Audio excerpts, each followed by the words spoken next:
I had my physical, and my primary care physician suggested that I get a colonoscopy since I was 50. Jennifer Yamamoto, a pediatric speech therapist, wife, and mother of 2 adult children, recalls that life-changing advice from her doctor in February of 2023.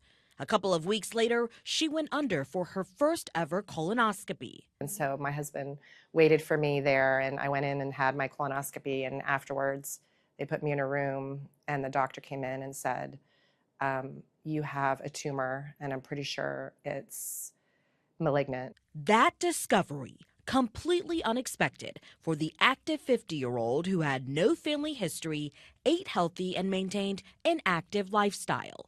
She immediately went in for scans. It was staged at stage 3. So we quickly got in to see oncology. The diagnosis of stage 3 colorectal cancer came as a total shock. And so my first question was, what percentage of people do you see this happen at my age? And he said less than 1%. Yamamoto's surgeon, Dr. Patrick Sullivan with the Winship Cancer Institute at Emory University, says he's seeing more and more patients her age. It's alarming.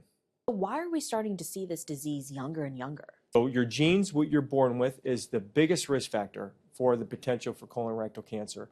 Then it is some exposure. It seems to be mimicking the obesity and metabolic syndrome in the United States. Sedentary lifestyle, our consumption of sugary drinks, our consumption of processed foods.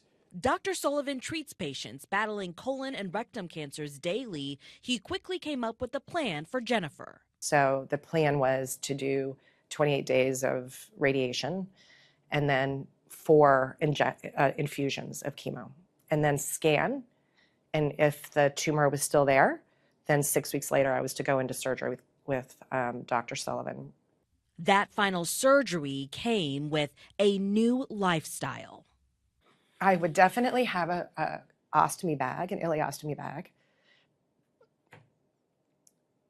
But there was a chance that I would have it forever.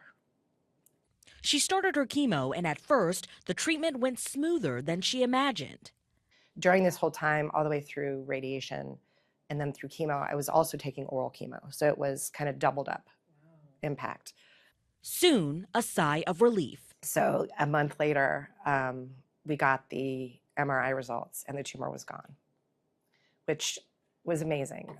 August of 2024, I had a colonoscopy, and I woke up, and he said, so there's pre-growth.